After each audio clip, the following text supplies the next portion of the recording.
Okay, now. All right, everyone. Welcome, ladies and gentlemen, to the live stream of the Crazy Nation.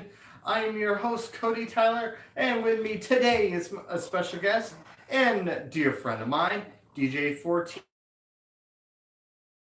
And welcome to the Oh, show. happy to be here, Cody. Thank you for having me. All right, so a little history and background for you folks.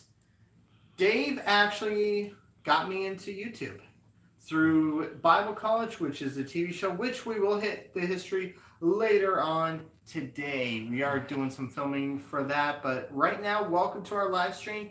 We are going to do 2-for-1 deal because tomorrow is the big day. The NFC North. The NFC North and the AFC East will be predicted. You can come in, James. It's perfectly fine. It's a live stream. It's a live stream, so anything that's said will go. Yeah, you win it now, boy. Lock the door. You ain't going nowhere. It doesn't matter. So, but yeah, we're predicting it, and we're gonna work on some stuff later on tonight. But right now, let's get into our predictions. Let's get into the football. We're gonna do NFC North and you go first. all right. So. We were trying to record this earlier, but some things got mixed up and The whatnot. cat got hit by a car. Oh, yeah, poor cat. Driven by another cat. It was really weird. Just, it was just very distracting. The dog sheriff came and... Thank you for the thing, camera guy. Thank you for the sound effects. All right, so here we go. Here are the 4 teams that are in the NFC North. My Minnesota Vikings, of course. The Green Bay Packers, which is Aaron Rodgers eating cheese and drinking Wisconsin beer. Or something like that, I think. Something like that. This is supposed to be a kid-friendly broadcast. No, not really. Talking about cheese. Not like really. that. Anyway. Come on, man. Cut the cheese. This guy's good. I know, Honestly, right? We need cameramen like him I know. on my channel. More regular. Looking very, very interesting, by the way. They're looking really good. Yeah. And then there's the Detroit Lions. Just Detroit.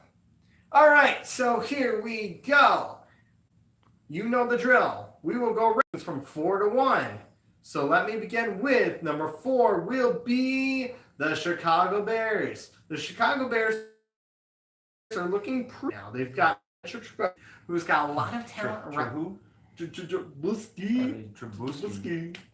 Trubisky, I think. Camera guy. Camera guy. But he is looking pretty good for a guy who has limited experience at quarterback. He actually is surprising. I didn't expect him to do well, but he's proven me wrong so far. So far. And he's got a lot of talent right now around him. We'll see if Kevin White will finally be a receiver. But Allen Robinson is on the team now. They've gotten some new weapons. And then they've got a Khalil Mack. They've got the Mack truck now coming from Oakland to Chicago. That is an interesting concept right now. Yep. Chicago is, and the best part is he's wearing Mike Singletary's. Hey, did somebody say Mac? Oh, get out of here. I think Santa Claus walked in or something. What was that? I don't know. But anyway, but he's wearing number 52, which is symbolism to the monsters of the Midway. Could the Chicago Bears eventually become a monster Midway? Yes, but not yet. My prediction, 6-10. All right, here we go. The Detroit. That's starting off. That's fair. That's starting off. After that, in 7. Here we go. The Detroit Lions. Originally, I had them at their number 3, but I originally had 9-7. But I'm thinking 8-8 now. The reason why is Matthew Stafford's consistent. He is the most underrated quarterback in the league right now. He is an elite quarterback. Yep. But the talent around him is, They do have LeGarrette Blount now.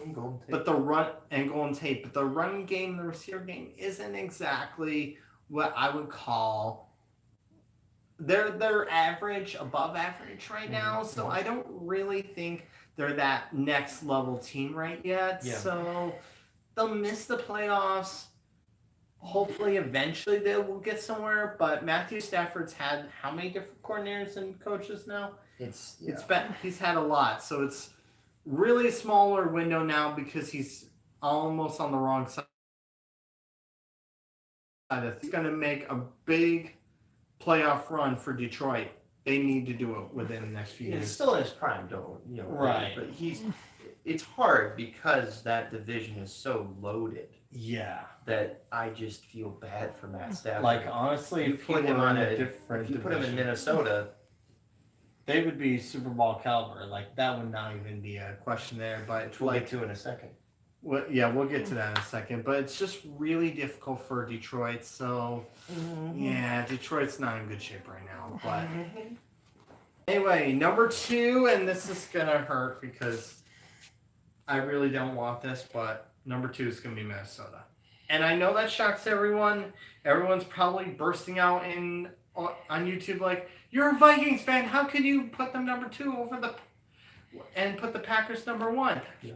Here's the reason why. I don't know what I think. I don't know.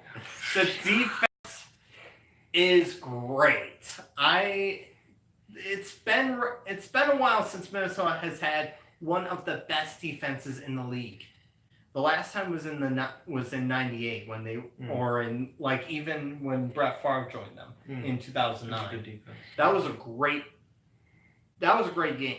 Overall team, yeah. But the offense seems like the demon that continues to get the Minnesota Vikings when it comes to conference championships is their offense. Their offense always falls apart. Maybe you need like a saint to come and exercise that demon. Call up Drew Brees. I'm just kidding. Or a Kirk Cousins, who is a believer. Yeah, and speaking of Kirk Cousins, Jesus, isn't he also Minnesota Viking? I believe he. I know it's okay, but it's okay. He's still not over it, and if you look in the background, you'll understand why.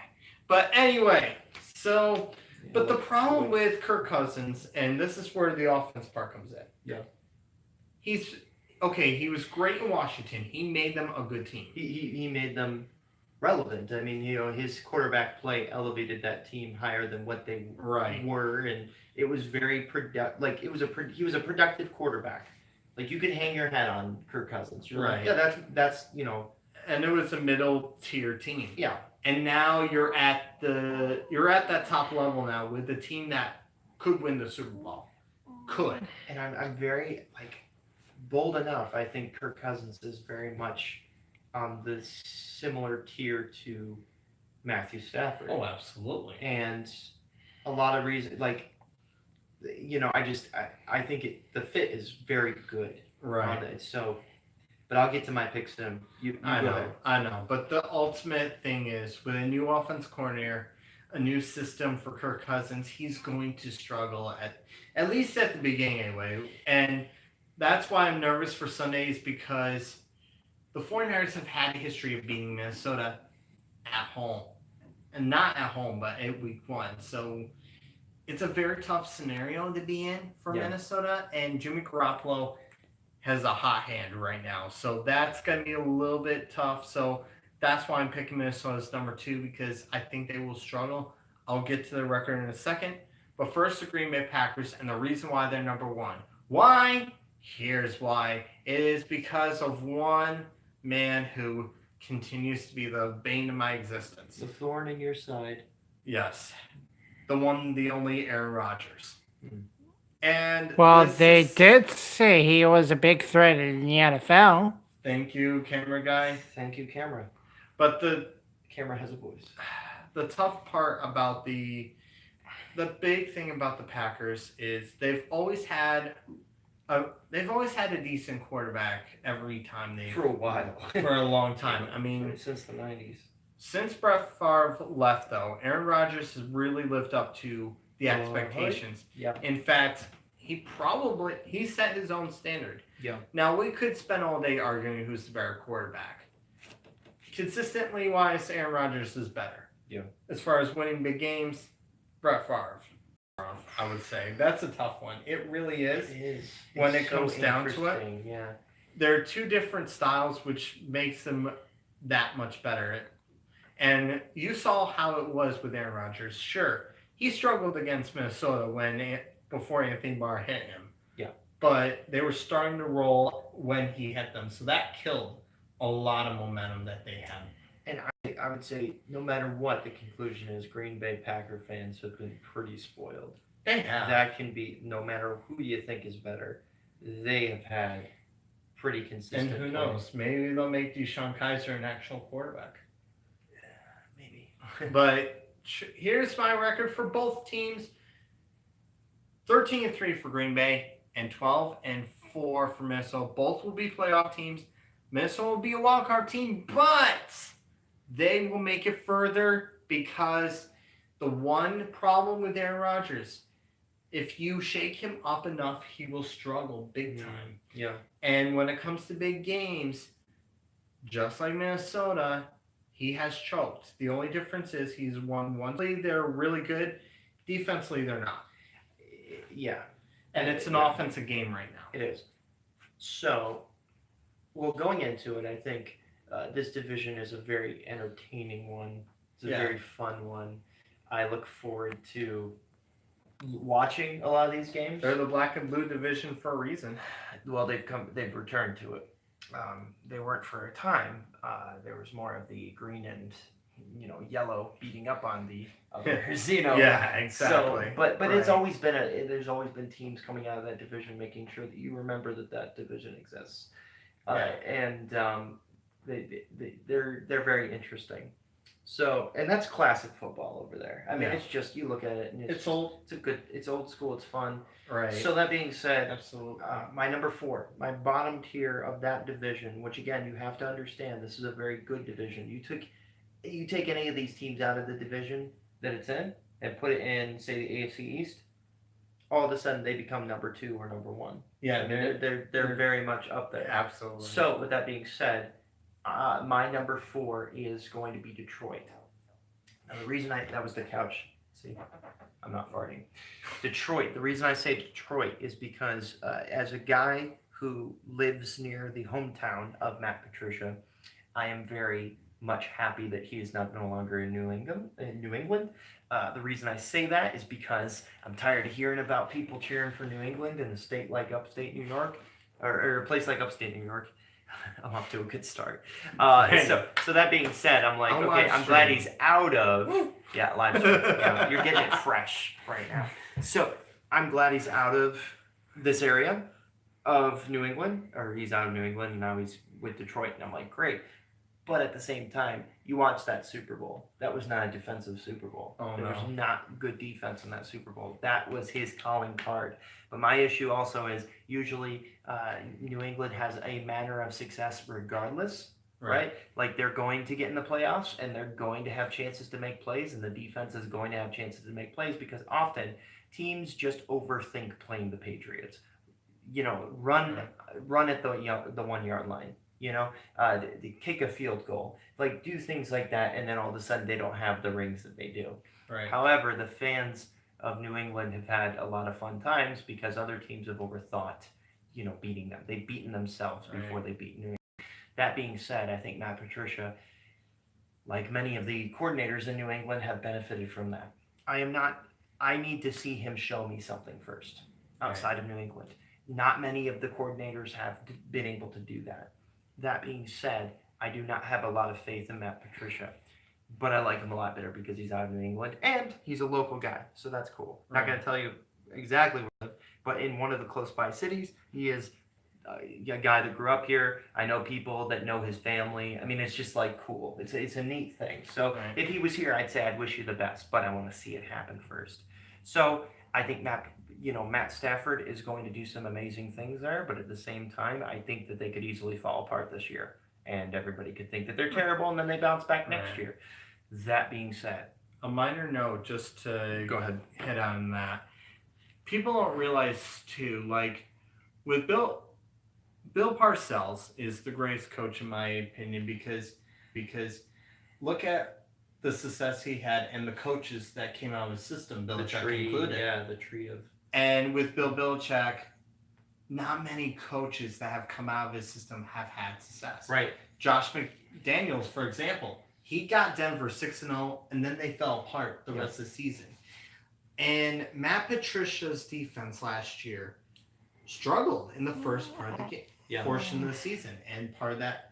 And there is always that extra cushion of, okay, Patriots are going to make the Super Bowl, no Because worries. well, they're the AFC. They're gonna have a pretty much a cakewalk in the playoffs. Right.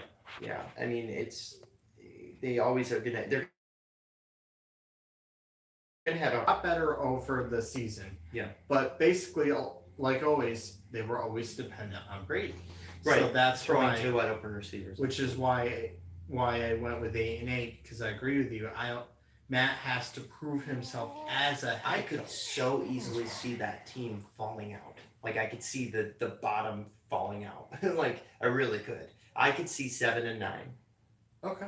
And another team that I could see probably 7-9 is the Bears, who I have at number 3. Ooh. I see them winning some games. They have a lot of offense around Mitch. Sweeping Detroit, perhaps? I think they split it. Okay. I think they split it. But that being said, I'm thinking, you know what? I think they take a step up. I think Mitch takes a step up to being at least an average quarterback with some upside. Yep. So, and of course their pass rush. You know, you got Khalil Mack. That's awesome. Dude's a player. So kind of wanted him on the Jets, but I didn't want to have to sacrifice our future to get him. So. And we have a ton of money to pay a guy next year, so not too concerned about that. So, the Bears look interesting. They've signed a lot of wide receivers. They signed a lot of guys to help Mitch to take that next step. Number 3, I have Green Bay. And I have Green Bay at number 2. Just kidding, not number 3. I have Green Bay at number 2. Thank you, Cody. I have Green Bay at number 2. The reason I say that is because look at them last year minus Aaron Rodgers. All you need is him to have an injury. That's it. And they fall apart, yeah. And they fall apart. So I think he could get him a couple of games, and then what if he gets injured? Yeah. You know what I'm saying? 9-7. And who you got as a quarterback? You still got Brett Huntley, and then you got Deshaun Kaiser, who last year with Cleveland really struggled. He has potential, but he struggled. Here's the big thing with the NFC North, right? So you have, you're playing a good team against Aaron Rodgers, but because he's a good quarterback or an elite level, almost once in a generation quarterback, he's going to beat you. Here's the thing. You bring the good team, but you have a guy that can put up numbers in Kirk Cousins. And I'm going to get to that in a second. I really honestly believe that the team is too good for Aaron Rodgers to beat or sweep. And I think that Minnesota will have a harder schedule. And I think the only way that Green Bay is going to do better than them is if they have a couple guys at home, like a bit of a more beneficial schedule. Because right now, the best thing about Green Bay is Aaron Rodgers. And you guys aren't going to have that much trouble with that defense.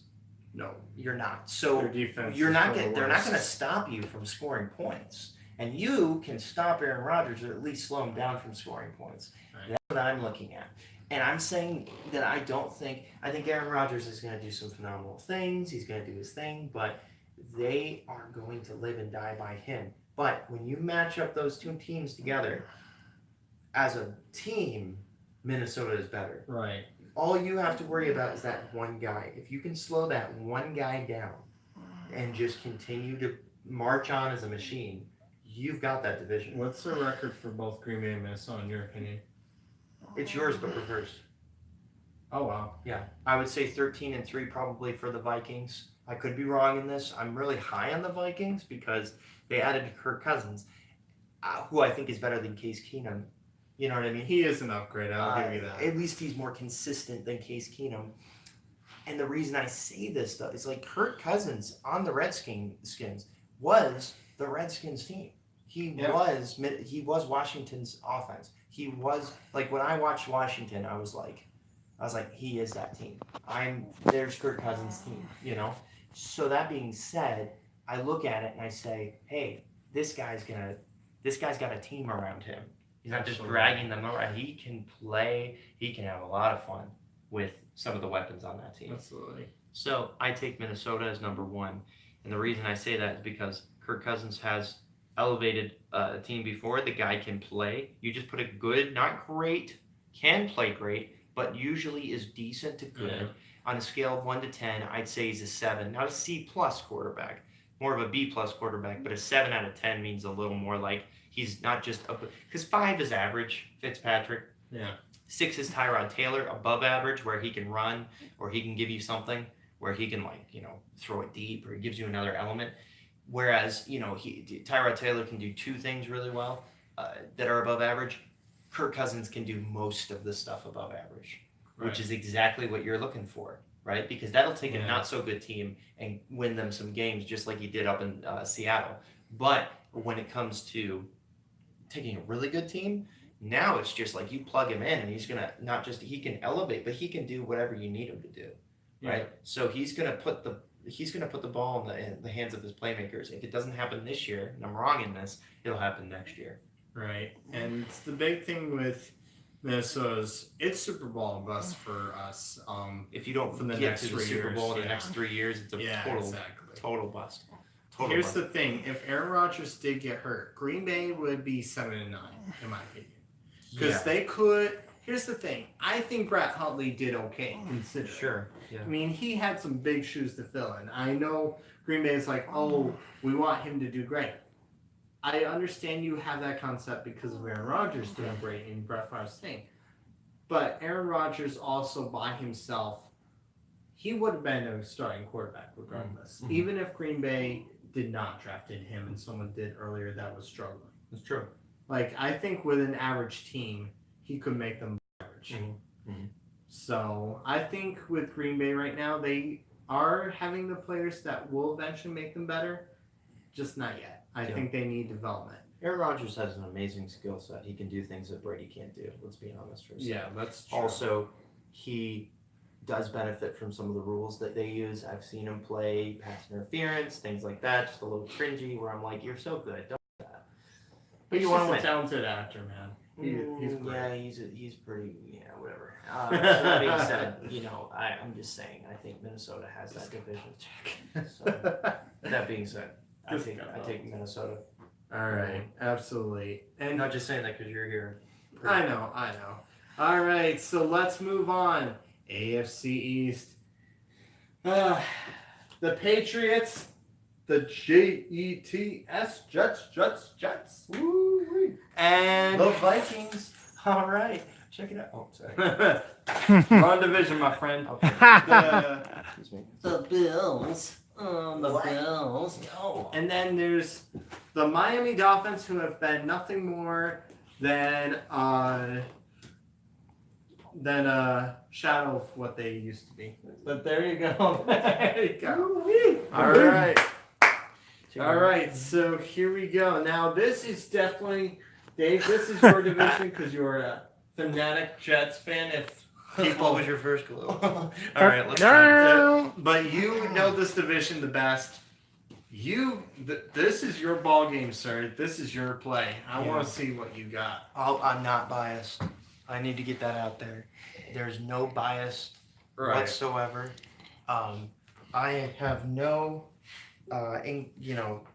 inclination towards any team whatsoever. So let's get this started. Okay. So let's just. I got number four, the bottom tier, bottom dweller. Okay.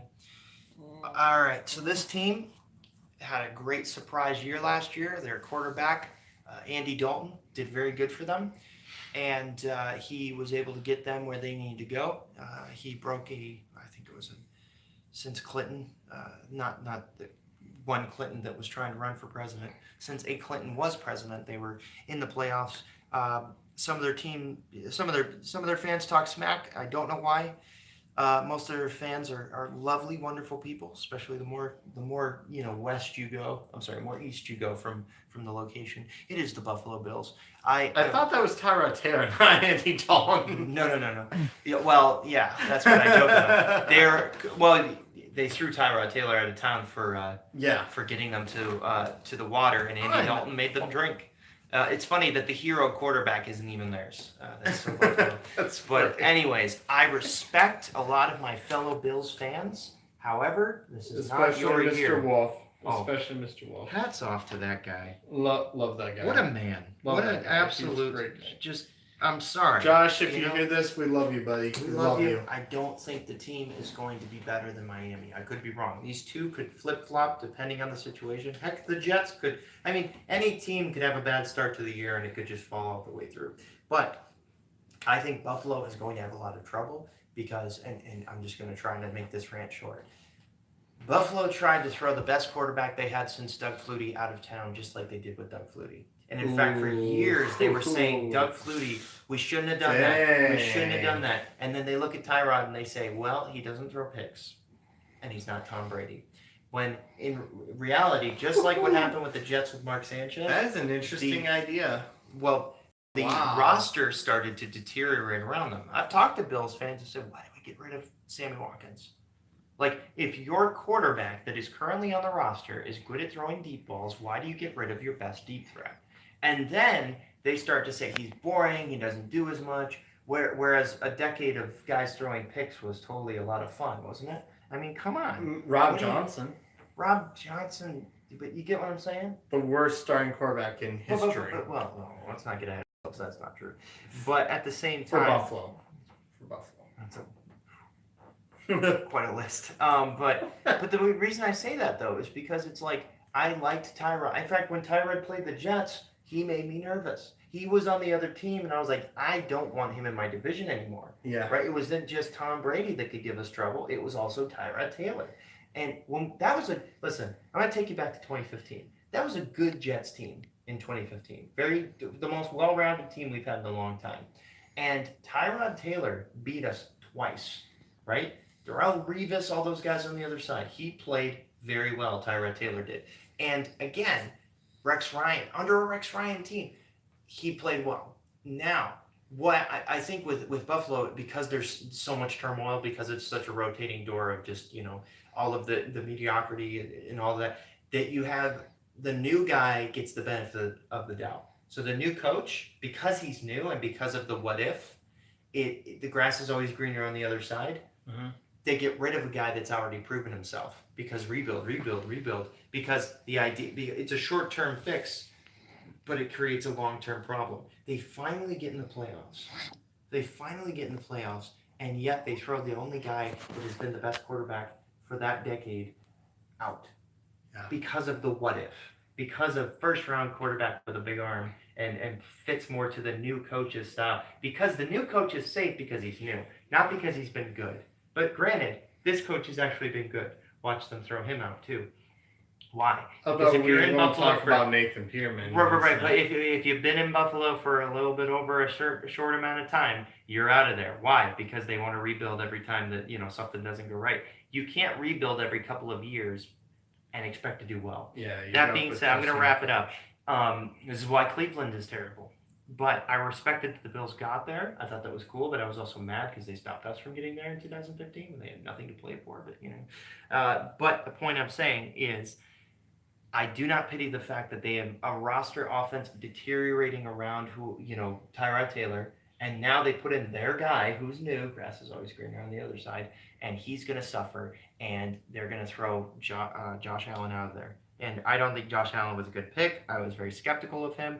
The Buffalo Bills picked him up. I was very happy because he needs a very good situation to thrive. Guess what? The Bills, while trying to get rid of Tyrod, while not building an offense around him and blaming him for that, threw Tyrod out, and now you put a new rookie into an offense that wasn't built to succeed. Because, again, they were waiting for a guy that was going to literally have the hand of God and just, literally patch up that entire roster with his play, which you can't do. Tom Brady could walk in there and he'd walk out because he's just like, this isn't. They're covered and I'm being touched by the defensive line. And, it's just like, but Tyrod never complained. All right, I'm sorry. Buffalo, what are you doing? You know what I mean? Like, you just...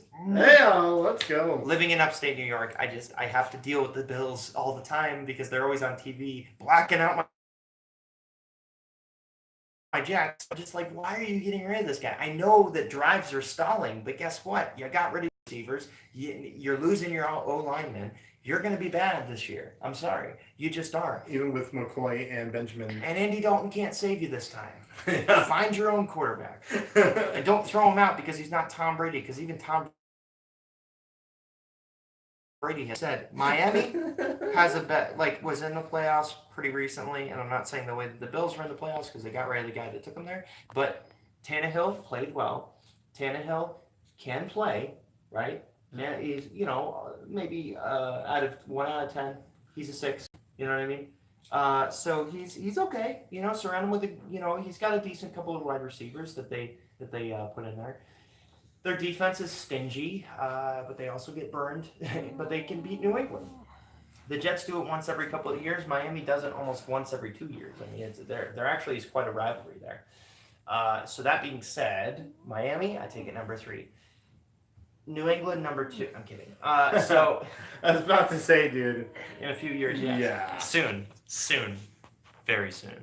Right. In a few years, Patriots will be number 4, dude. Let's just be honest. Katie Nolan will have to figure out what sports mean. I'm sorry. Yay. They'll actually have to learn sports besides just I'm a Patriot fan. Yay. It's like you can't. Unless you're having a show specifically for your team, you can't just have a national broadcast based on one team. I'm sorry. All right. That being said, number 2, I would go with the Jets. That is my bias completely. Thank you, Kyle. Camera guy. So the reason I say this, your defense. We're in the middle of a 3-year rebuild. Mm-hmm. Just got the franchise quarterback. I think. Where do I begin? Oh my goodness. I think that Sammy the Savior, my son. My beautiful blossom, plant that seed, you try to protect it, you water it, and you just watch them take their first steps. Preseason was beautiful.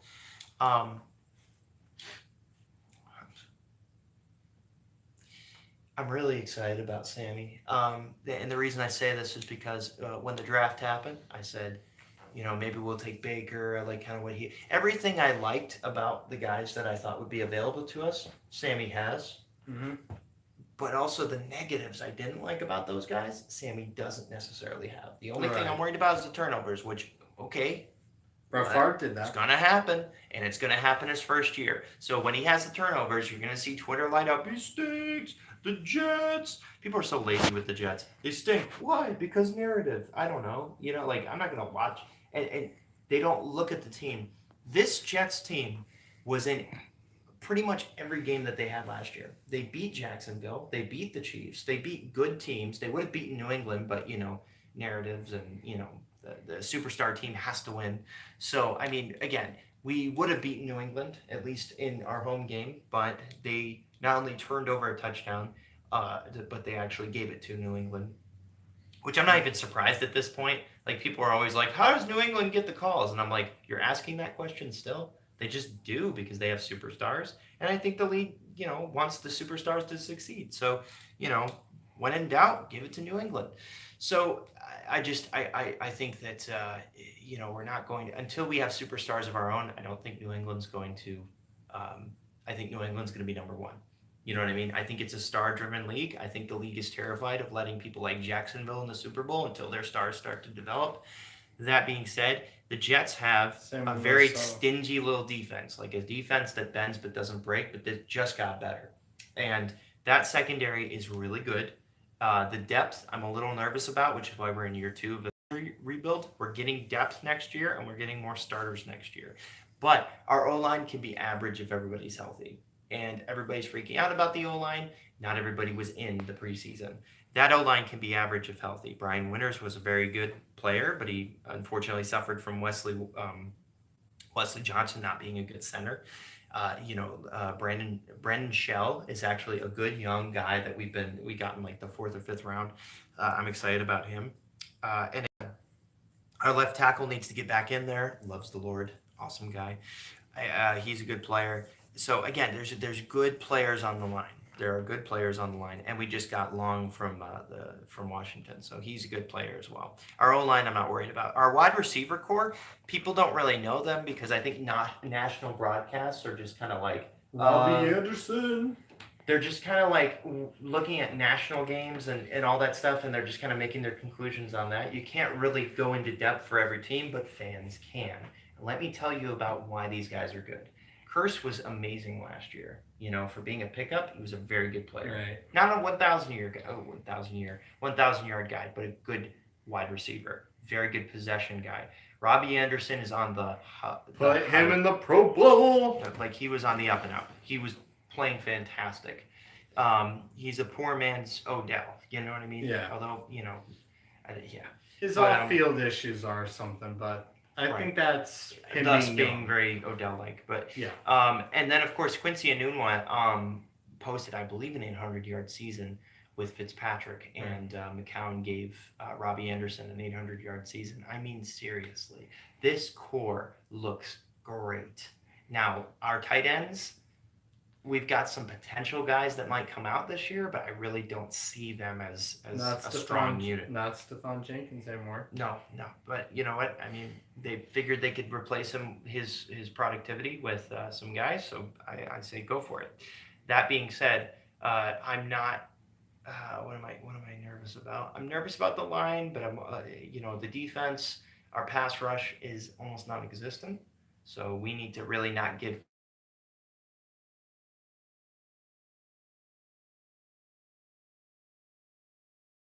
All they needed was a quarterback who could play at least as good as McCown, but was clutch. We Right. may as well skip Which- the Patriots right now because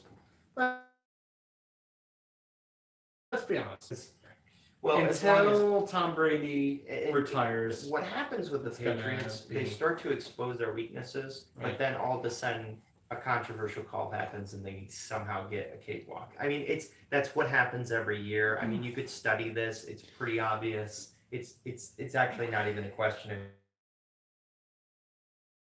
anymore. The AFC get at least championship game, or at least division round. They usually get some guy in the division round that's not very good. Right. 9-7 team gets overwhelmed or plays really well, but then a couple calls happen, and then the Patriots Yeah. get the edge. Their fans defend it. It's just it is what I don't it think is. they'll be in the Super Bowl this year, though. I don't think so either. I think they're on the downswing, and the reason I say that is because, again, most Patriot games where they struggle is the same story.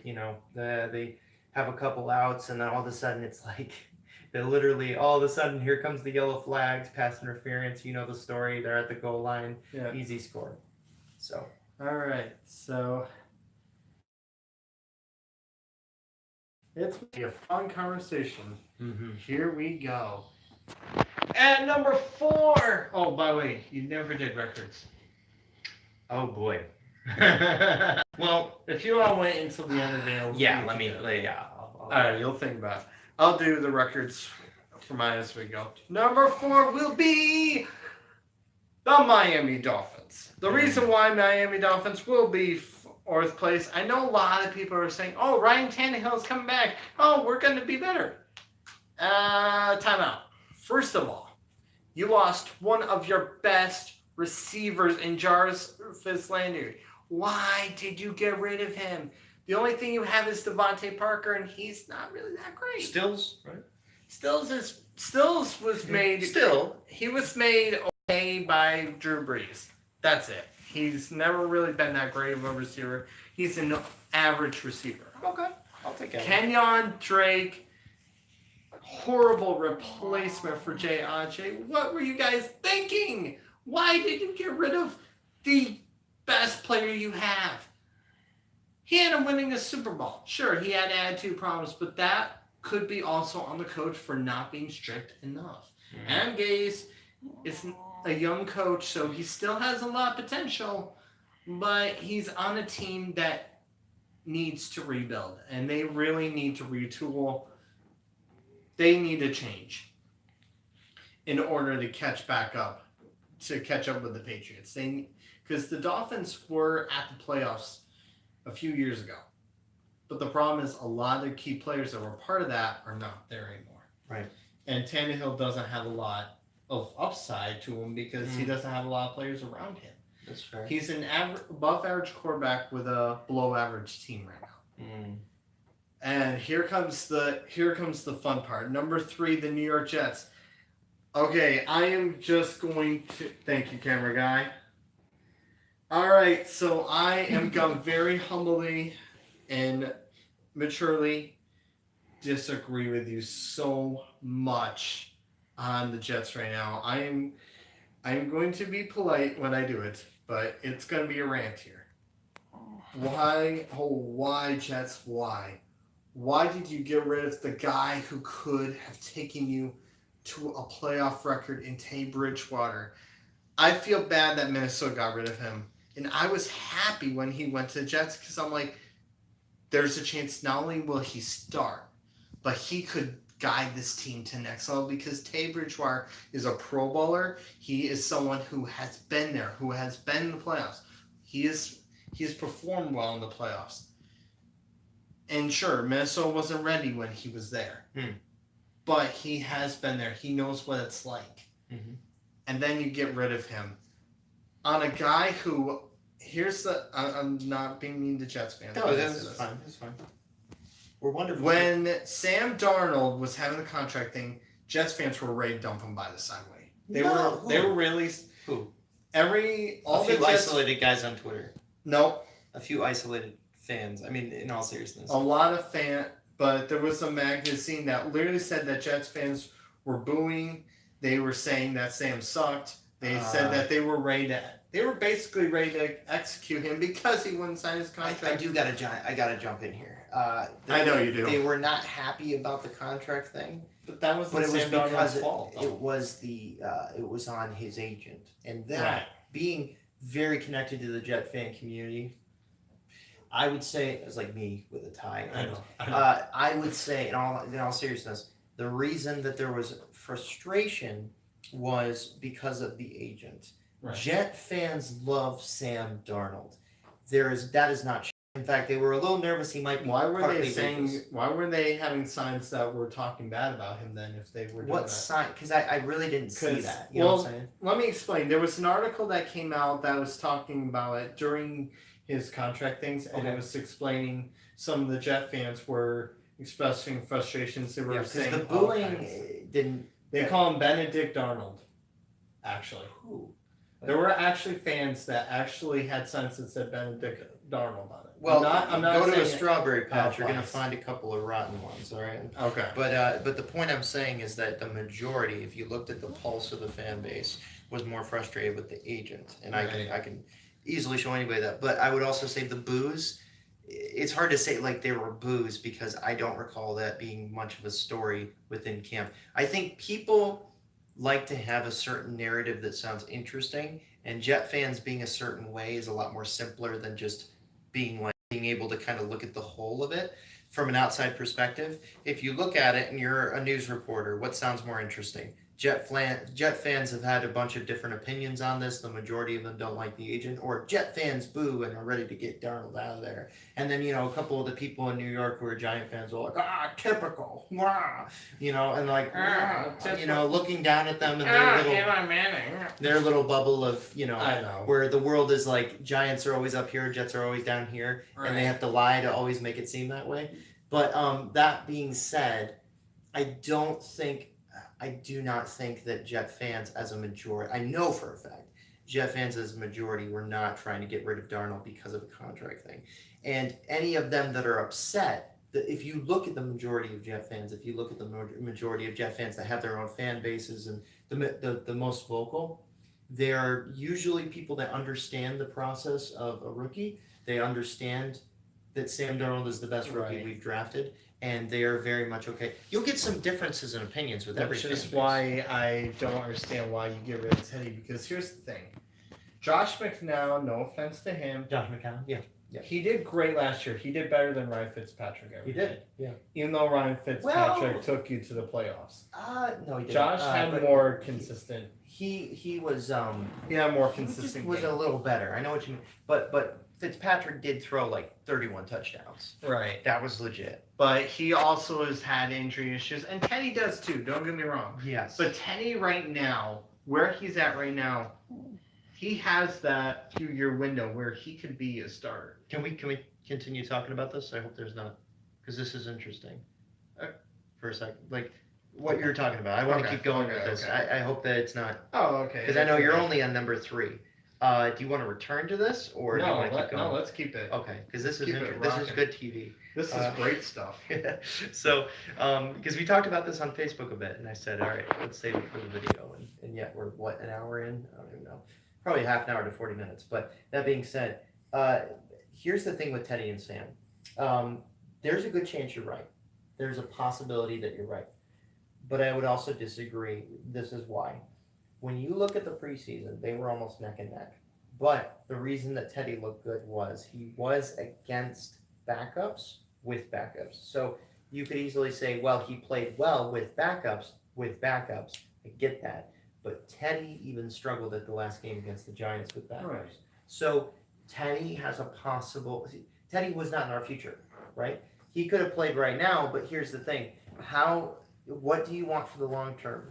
You want Sam Darnold because you gave up the picks for that. And he is the he's the long-term answer. And the reason I say this, just looking at it, but you give up the picks to get him. Not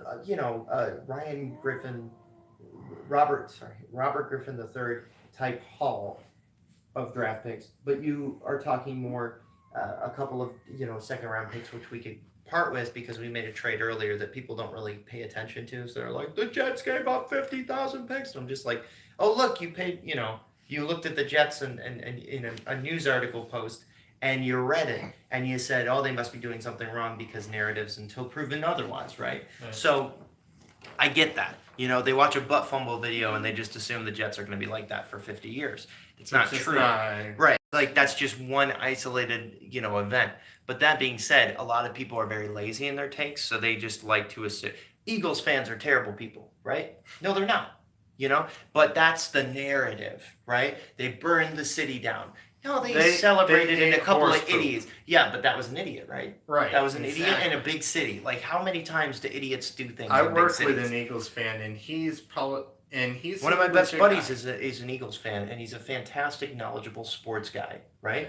And but again, that's not as interesting as saying this city was burned down. The same thing happens with the Jets. They look at the team and they say they're going to go 0-16, right? They don't look at the roster. They don't look at anything.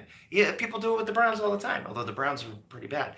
That being said, Teddy Bridgewater, you get him and you get a third-round pick out of it. Remember, we're trying to reload our picks. I wasn't thrilled, but I was also not disappointed with the third-round pick. A lot of people say, what do you think about the third-round pick? I said, if you get a fourth, I'm going to go meh. Like, it's pretty average. Like, I'm not thrilled. I'm not excited, but I'm also not super disappointed. You get a third, and I'm like, okay. Like, that's not bad, but I would have wanted a second for Teddy. Now, here's the thing with Teddy. He hasn't proven anything yet. Of course, the way that the NFL goes, he probably is going to be the next Drew Brees, so I don't know. But that being said, Sam has shown, for the first time as a Jets fan, a rookie goes in there, and we start hearing the same things you heard out of Seattle, right, with Russell Wilson. We start hearing the same things you hear out of Dallas with Dak Prescott. You're seeing a kid that is learning quickly with his upside and his control of the offense. You have to, in order just to say, we're going for the future, you go with Sam. You give up a third-round pick so you can help build around him, and you say to yourself, he's not even injury prone. Teddy could have lost his career and could have lost his legs. Yeah. So, I mean, you're like, yeah, we can keep him on the roster, but here's the thing. It's Sam's team. It was Sam's team the moment they drafted him. Right. Teddy was an insurance policy if they didn't get the right guy. They wanted Sam Darnold. If you look at the Jets' history, this was a Sam Darnold team. They wanted, for 2 years, that was their guy. There's, like, if you look at, there's articles that go into it, that was Sam Darnold's team. So, with the Teddy thing, could he end up being good? Yes. Do I like him more in the Saints? Absolutely. The reason I say that is because he has a chance to take over for Drew Brees. There's not the guy a lot of of momentum still, even if Drew retires next year. He could be Nick Foles. So really, I think we would agree that he's in a better situation, and I'm not mad at the Jets at all because I'm like, they got something for him. Right. He was a good mentor for Sam for the time he was there, but his supposed great play in the preseason, most people will see in a highlight video. They'll be like, look at some of the stuff he did. Well, Sam was out there for a time against ones and did some good things too. They were neck and neck. And if they're neck and neck in my book, you start the rookie, you get him out there. By year 2, you hope, or 3. Right. You Where I'm coming from is I've seen but even a little bit in the preseason with the Jets. Like, overall, Teddy has still had a lot left in the tank. What I was saying is 25. That Sam Darnold, the reason why I'm saying this is because I don't think he's a week 1 start right away. I don't think he is. And the reason why is not because he's a terrible quarterback. No. But I'm saying this for everyone else too. Baker Mayfield included, Josh Rosen included, Josh Allen. The reason why I don't think he's ready to start is because he's making the transition from the college football to the NFL. And no offense to USC, I'm very Oh yeah, they haven't had their great guys history come on. I get is it. terrible. Ah, And if I could make with Okay. quarterbacks, the only quarterback that has done well is Carson Palmer. but let me ask you this: the school that Carson Wentz came out of, how many guys have come out of that school that were really good? Were there a few? I'm trying to remember. I think Or it's Dak Prescott's school was it? Yeah, well, both because they're both small schools. And they don't usually have big guys come out of those small schools, correct? Correct. Okay. So my argument in response to that, because I hear that a lot, is in order for the trend to start, somebody's got to do it. You get what I'm saying? So it can't necessarily, yes, there's a good point there, but that was probably what was said until certain guys would start the trend, right? So, there's certain schools that probably weren't good until a certain quarterback came out, and then, they'd be like, well, there is that one guy, there is the Carson Palmer, there is the, you know what I mean? And Mark Sanchez, I wasn't a huge Sanchez fan, but I wasn't a huge hater. I was frustrated by 2012 because I think he was just starting to fall apart. His psyche was starting to unravel because I think the Jets with Rex Ryan, especially Rex Ryan, messed that whole thing up. And gave up on them. Because look at his offense in 2010 and then look at his offense in 2012. You can't name a single result except for Jeremy Curley. Him and Bilal Powell, the only bright spots, and they still won 6 games. The defense was still good. But Mark Sanchez wasn't a terrible quarterback until his psyche was just smashed. Right. But he also was the New York Lights got to him. Right. He played all right. You look at his stats, and he was starting to get better. And then in 2011, that was his best year. And then they bring in Tebow, and he starts to fall off a cliff. Sanchez could have been a serviceable quarterback. He wouldn't have been having the UFC conversation. Tebow was similar to Teddy is similar to Tebow in this fact they brought him in. Really, I don't want to say brought him in just for the hype because that's not true at all. That's not true at all. They brought him more for the pick, and to take attention off of their starter, if that makes sense. Well, it was supposed to be a competition, and because the rookie was so close, you give the nod to the rookie. That's always been the case, right? So again, with Carson Wentz, first year, turnovers and potential.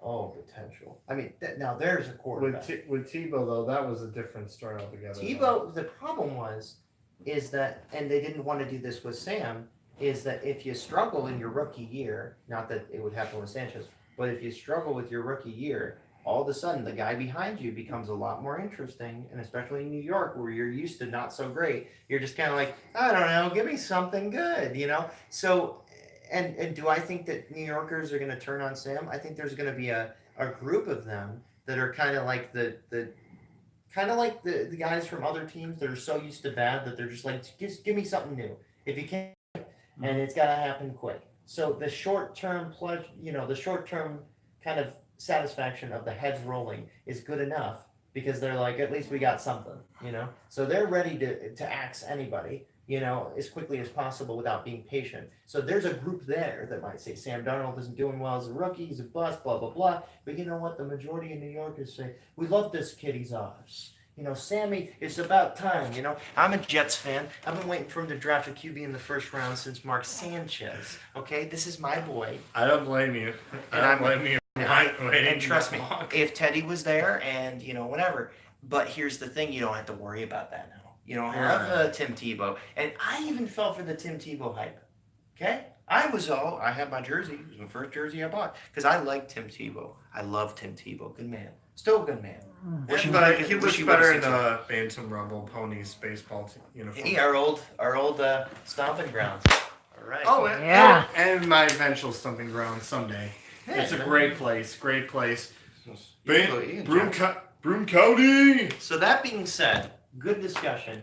I think Teddy is better off in the Saints regardless. I think the Jets did a good thing. If they were going to get rich, if you're all in on Sam Darnold, then you're doing Teddy a favor by getting him out of there. You know what I'm saying? I know. For me, I just want Teddy to see because Me too. I wanted him to be in Minnesota. You'll find most Jet fans are with you too. I gotta admit, that was frustrating on my end because here's the thing. I don't hate the Jets. In fact, Jets are like a top 5 favorite team of mine. Right.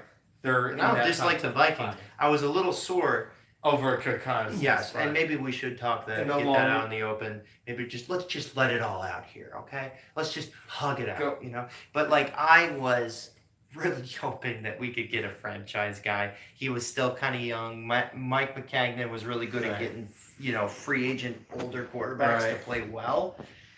But, Minnesota had a better team. And in the long run, for you guys, it may be a little bit better because you guys have more time to develop. And Kirk Cousins, he's got to play now. Yeah, and honestly, I didn't like how they tried to use the Jets this moment. It worked out pretty well for us. Yeah. Plus, we got Davis Webb as a backup. That's kind of cool. You went from you got 2 of your possible future potential. You got the Giants and the Jets. Somebody said it this way. What was it? The Giants gave the Jets their future franchise quarterback from the Giants passing, and we got their future franchise quarterback. Absolutely. Or their future for Eli. So thank you again. Yeah. Anyway, I need to move on though because we've been on this so long. Oh, this was good. I'm fine with it. Honestly, dude, this is a conversation I've been wanting to have. Yeah, absolutely. Number 2 is the Bills, but here's the thing: they are not going to make the playoffs. I'm sorry. And in week 3, dude, I'm just kidding. When the Bills go against Minnesota, I have one of my youth groupers say that Buffalo's going to kill Minnesota. I'm just going to say this: heck no, Minnesota is going to obliterate Buffalo. Where is it? It's in Buffalo itself. Good. It's always tough. Buffalo's really good at wasting people's time when they play in Buffalo. It's tough. The only thing offensively, though, they have is Shady. That's it. They have McCoy. Against that line, and he's older. And he might not even be there the first couple of games. Yeah, exactly. I'm just saying, they are going to be swimming upstream this year. And Kelvin Benjamin, I'm sorry. He was talking trash about Cam Newton and the Panthers. Not a good fit. Kelvin Benjamin, you haven't proven anything since you've been in the NFL. All you've done is look like a has-been. Well, and not just that, but like, bust. can we just talk about for the second? You said Cam Newton wasn't accurate, and Josh Allen was drafted, and what was his weakness again? Wasn't accurate. It was accuracy and inconsistency. We gotta talk about Josh Allen for a second, though. Okay. Nathan Peterman probably not that accurate because of your. And he's the starting quarterback, by the way. Right. Which again, I wouldn't start Josh Allen behind that line. No. But again, they're going to want Nathan Peterman out of there eventually when he doesn't do well, because if you throw Tyrod out of town, please, don't pretend like Nathan Peterman's going to get up to that level, because he didn't last year. You know what's funny? I had Buffalo. Tyrod. You know what's funny? I had Buffalo Bill fans, the same one that told me that Minnesota was going to get trashed by Buffalo. He said, "Oh, Nathan Peterman had a great preseason game." See, next game, 5 interceptions. And then he was saying, "Oh, Nathan Peterman sucked." And then he went, "Oh, Nathan Peterman's great."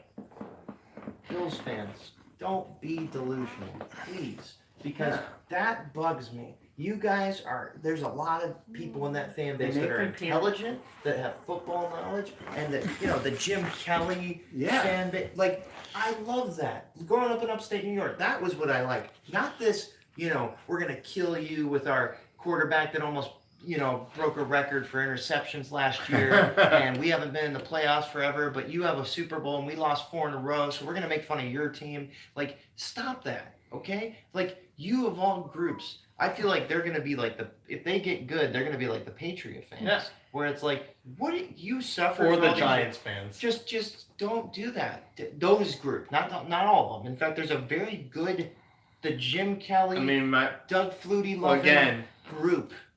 Again, Josh, we love you, buddy. You are. Oh yeah, he's like you're the one reason. He's like the president of that group, that fan club there. The fan club that's of the reasonable, good respectable fans that I love having sports talk with. Absolutely. But the guys that talk smack for, like, when it's kind of like, It's what does Jesus say in the Bible?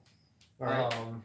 Take the plank out of your eye before you look at the speck of dust in the other. Exactly. Bills fans who are like that need to learn that parable. And learn from the greatest. Learn from the GOAT. Learn from Jesus. Absolutely, amen. Agree with that. And Brady's not. And the the GOAT. thing is, too, Buffalo, defensive-wise, is pretty good right Pretty now. good, yeah. They'll give you fits and at home. even Kyle Williams, even though he is an older veteran, the guy can still do it. He could still do it. In fact, I was happy for. I had mixed emotions. I didn't want Buffalo to make it, but for Kyle Williams' sake, he deserved that. Yeah, he did. He was a great guy, great player overall. Look at that. Keep going. But the truth is, with Buffalo right now, the rebuild, not only the rebuild, but also Buffalo offensively, it's, like I've said, it's LaShawn McCoy. It really has, there's no offense to you. Tyrod Taylor gave you the best chance of making the playoffs. And sure, Josh Allen could be a pretty good quarterback. Oh, yeah, we got to talk about that. The preseason, I will say this. From the preseason, I will admit, I was a little bit shocked. I didn't think he was going to be decent. As far as a specimen, to sound weird, to get weird for a second, as far as a guy that, like as far as a potential quarterback prospect. Or potential next gen. That guy, I mean, he just looks like Jim Kelly was kind of a tall, Carson Wentz looking, type of thrower of the football. Josh Allen looks like if you took Carson Wentz, kind of, and mixed him with Cam Newton. That arm is really like, I feel like he fits you're going to hurt yourself catching that. So, I mean, if he becomes good, that division is going to be pretty interesting. It's going to be the 90s. But you need to build late 90s around him. You need to give him those players, because LaShawn McCoy, he is going to eventually slow down, because all running backs, once you get into the early 30s, they start deteriorating. Yeah. And receiver core, like Kelvin Benjamin, is not your answer. They have another receiver. Right. They add some guys. Say Jones.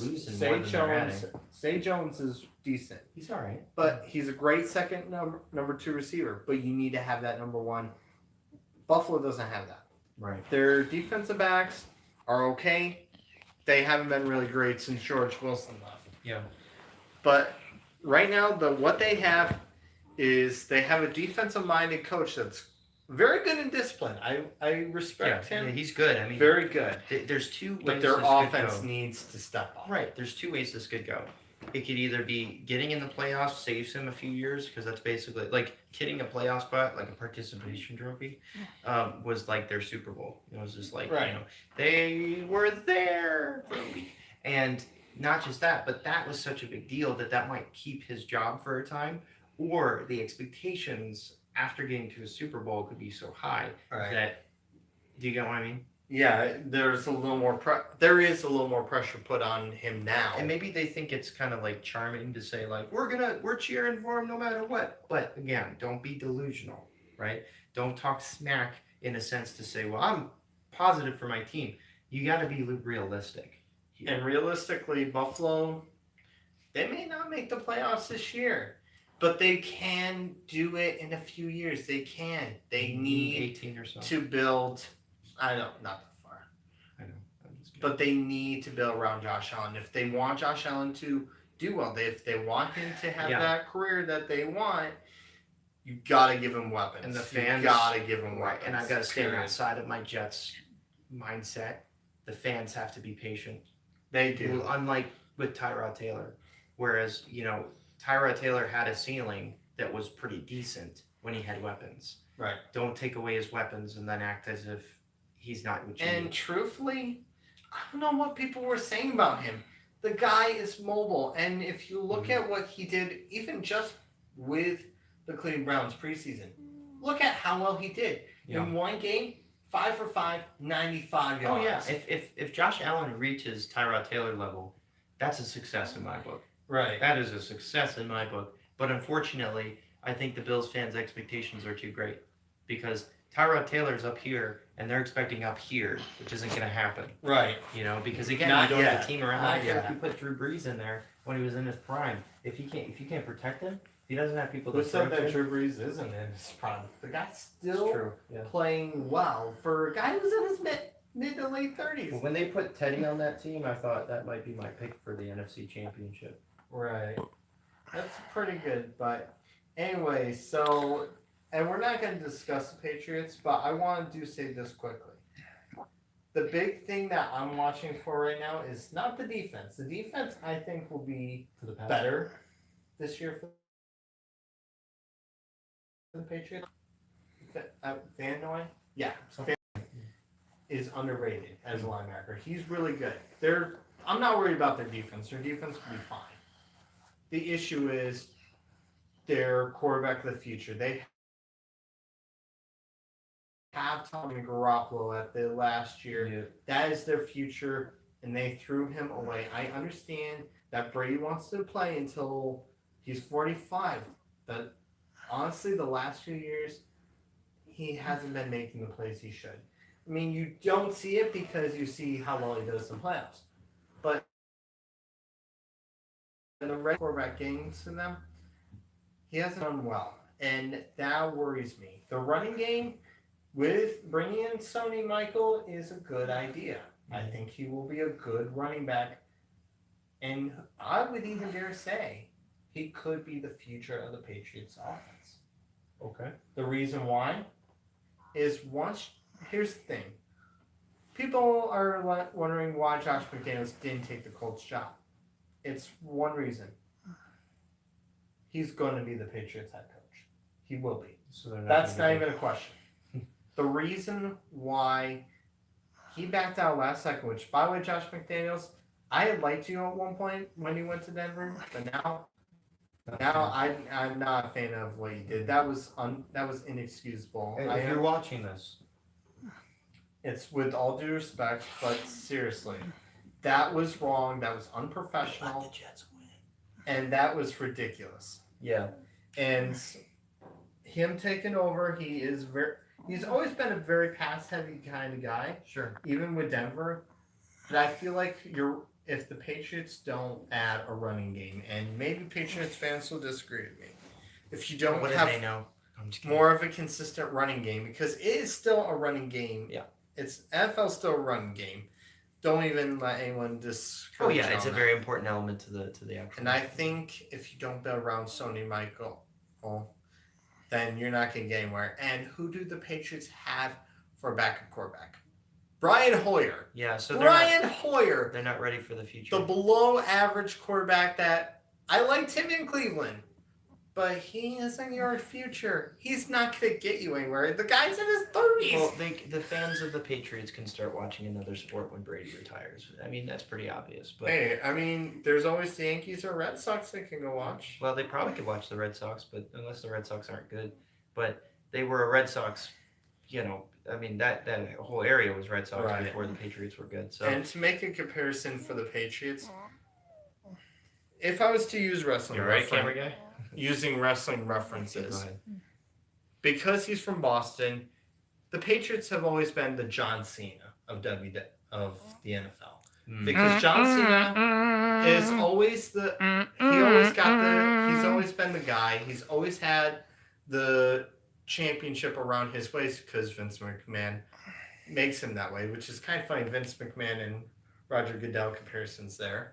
But the truth of the matter is, in all sincerity, the Patriot fans, if you ask most of them, they'll know what Tom Brady taking over his starting job. Maybe they'll remember who the quarterback was beforehand. I do, because I was a fan of his. Not only because he was on the Cowboys at one point, but also because he led them to a Super Bowl. People forget. Yep. The Patriots had been to a Super Bowl before, and twice they got squashed by the Packers and the Bears. Mm-hmm. And it's funny now that they've lost to the Giants and the Eagles, Mm-hmm. which means if there's a Patriots-Vikings Super Bowl, we know what's going to happen. Minnesota's going to squash them. Well, we'll see. But Unless it was like, all another the pass NFC interference East team. all the pass interference calls and all that. But Yeah. the truth of the matter is, if the Patriots don't prepare for the future, they're gonna get caught behind eventually. Their fans are gonna have to find another sport They're gonna. or team. The Patriots could eventually be 0-16. And Well- not now, but years down the road they can be. And the reason man, if there's they a lot- don't- their fans are get loving it right now because a lot of the people, even from Boston, are They're eating spoiled. up all this attention and eating up all the bragging and there's and they'll it's really something. But I mean, again, this if you look at the camera guy's farting there. So if you look at the actual like Patriot Nation, really they were okay in the 90s, so I think that there was enough to keep the people excited. But really, most of them, 2001 was when they jumped on board. The first Right. Super Bowl, a lot of people tell me, well, I liked them before they won Super Bowls. I mean, Seattle got to a Super Bowl recently, and people call them bandwagon. You know what's sad? You know what's But sad? here's real quick. An interesting thing about Patriot though is, do you ever hear about the type of bird where they'll lay an egg in another bird's nest,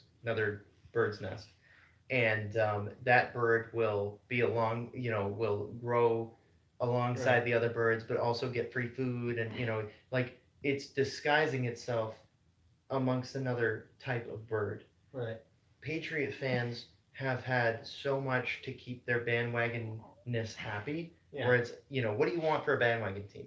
Consistency, a chance in a championship, and whenever things get kind of boring, all of a sudden they make something interesting happen. Like the team that everybody likes, like if you're just jumping into a sport and you're like, okay, well, it'd be nice to have a team that beats the team that all the guys are talking about, right? Seattle, or before that, Denver, or whenever a team does really well, the Patriots usually beat them after, and it kind of, Right. gives them something to kind of brag about. But they're like the bird that was in the other person's nest, because since 2001 they've been so consistently good for a bandwagoner. Then they've been around long enough to think that they really are fans, because I've been here since 2001. That's a long time. So I think there's a lot of fans that have been on board because it's been so good, because it's been so My consistent. question becomes this: now, once they start becoming a terrible team, once they start becoming a mediocre team, do they keep it up? And that's the answer is no, because I doubt it. they're still in. They're going to consistent. become probably Cowboy fans in the future, That's or funny. just fair weather. It's like Well, you look at in a low key example of this is Giants, because every 10 years they or every couple of years they do something to to give their fans, the lights, the camera, the action, Right. Odell, the Super Bowl before that, every time they become irrelevant, all of a sudden they jump back into the spotlight and they give you something the fair weather fans to be excited about. Oh, look at The sad Barkley, part is- they're gonna win the Super Bowl because the roster that went, that got the second pick in the draft just got a running back that's really good. I mean, it's just one of those things that. Right. So that being said, I think that fan bases that haven't had suffering for a long time, it builds character, which a lot of Giant fans have a lot of good character because they've watched the team be good and bad. But there's a lot of them that just are more fair weather. Right. Patriot fans have been more you look at their preseason numbers, and this is unless there's a Super Bowl, we're not interested. Right, and even I'll admit, before Seattle won their Super Bowl, I liked the team. I liked Matt Hasselbeck. I loved Sean Alexander. That guy was an underrated running back. But once that 2013 season happened, I'm just like, no, because I saw the bandwagoners and I'm just you basically ruined Seattle. And it now might happen to the Jets, mind you, because New York Right. City has a lot of people that are just New York fans. Like whatever team is doing well, they're going to root for. You're in the playoffs, I'll root for you. If you're in the playoffs, I'll root for you. And that's the majority of New York fans. I wouldn't be surprised if half of the New York fans have all three of the team's jerseys in their closets right next to each other. Maybe. But all right, so we need to get to the rankings to finish, and we'll finish up this video because it's almost 4 if they've o'clock. been here the whole time, that's pretty legit. Yeah, if you are watching this, or if you have, or if you're going to watch this, absolute thank you. If you're going to watch this, saying it at the end of an hour long. I know, It's okay. I know, I but got you. some people sometimes watch watch it. If you're just walking in when your husband's watching this for like an hour and something, and you're like, start it again. That's what he's talking about. Yeah, exactly. That's my point. But so here we go with the records. You want to start this one, or you want me to? For the records for all the 4 teams that we just AFC. Okay, I'll give the win total because I'm really tired today. So I'm gonna give Buffalo's gonna get 5 or 6 wins. Miami's gonna get 6 or 7. It's probably very lazy, but that's fine. Jets I could see as 8-8 this year. 7-9 is a more likely possibility. It's gonna be very neck and neck at the bottom of the AFC East. Patriots are probably gonna go 12-4. Sorry. All right. Math right. It's all right. 11-5 maybe. It's all right, man. You're a full-time youth pastor. You work hard. I understand. And a full-time Jet fan. I know, it's exhausting. Especially when it was the Patriots. But again, we said a lot of things about different fan bases. If you're a rational, good person, listen, it's all good and fun. We don't dislike anybody. We don't think anybody is less than. And even with the Patriots, I'll admit, there's some great Patriot fans out there. I do Don't tell my mother I said that. Here's the sad part. The sad part is, as much as I don't like, the reason why I don't like the Patriots is because Tom Brady replaced Drew Bledsoe, who was one of my favorites. But that fan base did not deserve that Falcons. I honestly I respected Tom Brady in the fact that even though he is a quarterback that's overhyped, one thing about him is his leadership. His accomplishments are very good. And as a leader and as a person, he's a really good guy. As a man. He actually he cares about his fans. Mm-hmm. He went out of his way for a kid that had cancer. Mm-hmm. Not many people would do that. And that's respect. I think Brady's the kind of guy that if you saw him outside of, the football situation, seemed like a chill guy that would be able to, and you probably end up liking him, right? And even Charles Woodson, and I say that as a Jets fan, right? Charles Woodson, the fans are more annoying than anything at times, right? With Tom Brady and the fumble, which wasn't a fumble, which I'm going to say right now, I don't care what fumble? The one that put the Patriots in the Super Bowl, the first time the Raiders. Against Raiders. Charles Woodson said Tom Brady never mentioned about it ever after that happened. Because he knew he got away with it. Tom Brady, here's the thing. Charles Woodson said if he and I had a beer and we talked about that, Tom Brady would have probably said it would have been a fumble. In my opinion, it was. Because the funny part is that rule, the Tuck rule, ended after that season. Yeah, because it was... And just a lot of just people like the touchdown thing that happened to the Jets. And something goes in the Patriots' favor, they look at it and they're like, yeah, we really can't sell this to people. You know what I mean? The truth is, a lot of people said that it was for Oakland because Oakland defied the league because of Al Davis. And I think there may be some truth to that, but in retrospect, still, I will have to show respect to Tom Brady. Here's the records that I'm having. So the Buffalo Bills, realistically, if it were biased opinion, because of how annoyed I am with Buffalo fans for the most part, not all, I would have people in there. If I was to do biased, I would have them have one of the worst records in the NFL. But because if I'm being realistic here, we know misery doesn't stop them certain ones from. I am going to be respectful. I'm going to be honest and realistic. 5-11 or 6-10 is a good record for them. We'll see how that goes with Josh Allen. Because keep in mind, it's still a tough. They're readjusting some things, so they will lose most of their games, but they will have some good wins. Mm-hmm. The Jets will be 6-10 or 7-9.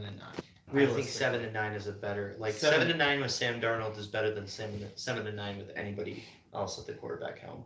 Right. You want him to go through his lumps in year one and then take that next step. I don't think they will have a winning record this year, but I don't think Todd Bowles is getting fired this season either. No. Because here's the thing: the Jets have done well. Yeah. They've been patient, and they are starting to see, even with the record they had last year, they are starting to see the results of their work. Shout their out to labor. Jets Twitter. If you want to know what Jet fans are thinking, Jets Twitter will tell you. And so there's that. For Buffalo, wait, I just covered Buffalo. Yeah. I meant Miami? I met Miami because Miami's number 4. Miami, realistically, they will definitely be 500. Yeah. Buffalo, I think Buffalo will be. Thinking about it, Buffalo and Jets will be 6 and 10. Both. Yeah, They will do well, but they will lose some close games. Yeah. Well, the Patriots. Go ahead. This is going to sound surprising, and maybe we'll tick off some Patriots fans, and I could be completely wrong. Honestly, this is going to be surprising, and maybe fans will disagree. 10 and 6. The reason why is not because they are a terrible team, but because offensively they're going to struggle this year. Defensively, they will do well and they will be close. They will lose some close games, including, I'm going to make a shock upset. Kirk Cousins against Minnesota versus Patriots will be a close game, but Kirk Cousins will pull a fourth quarter comeback to beat Tom Brady. You got to put a little bit of a if in there. If there isn't a call that really changes the game in the Patriots' favor. That is unfortunately what you have to say in almost every Pats game where it's close. If you're to beat them, you have to expect some calls that will go against you. But I think with the talent Minnesota has, defensively, Brady can be stopped. The thing about him being the GOAT is the greatest of all time. The greatest. Just copy Kansas City's playbook, and there you go. Well, he can't. He's not that mobile, so I guess. I mean, you have to have a good pass rush. You'll get to Brady. And Minnesota has that. Danielle Hunter, unfortunately, the Jets Erson Griffin, those guys by themselves could take them on. But you add Sheldon Richardson. And you add Linval Joseph, like those 4 guys. As long as you're winning, he will be cancerous in your locker room. And I think he will extend with Minnesota. I think he will extend a contract next year. Those fearsome 4 will be the most dangerous concept since Brian Robinson, Jared Allen, Kevin Williams, and Pat Williams. Okay. So I think that's realistic, but worst case, the 10 and 6 is just a worst case scenario, honestly. Yeah, best 11 and 5. Best case scenario, 4. probably 13 and 3 because Minnesota will be a close one, I feel. But that's only on paper, though. So we'll have to see when the actual game happens. Because I agree with that.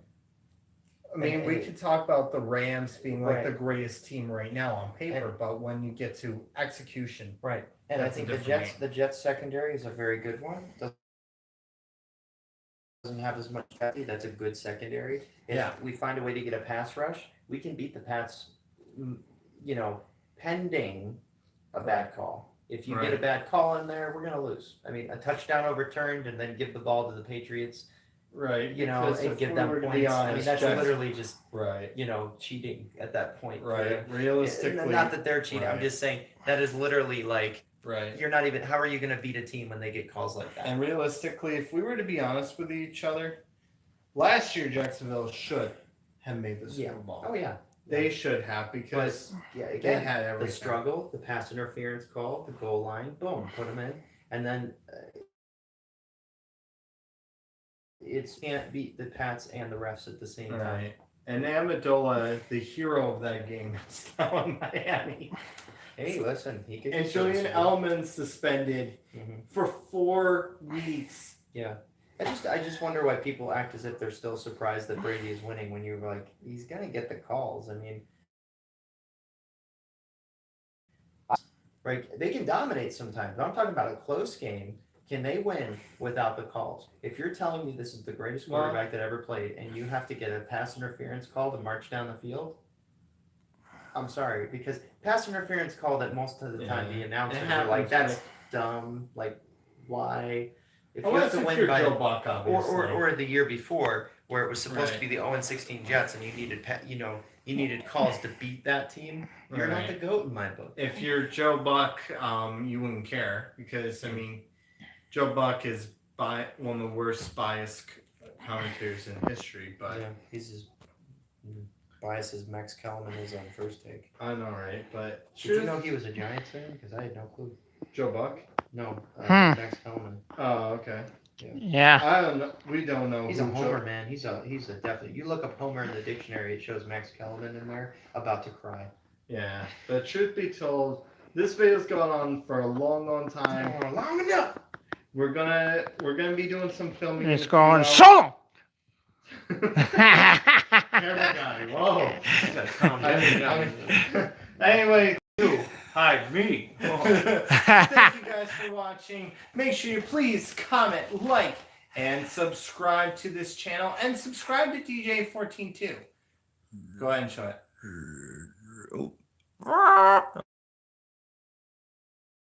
Okay. Definitely give him a subscription.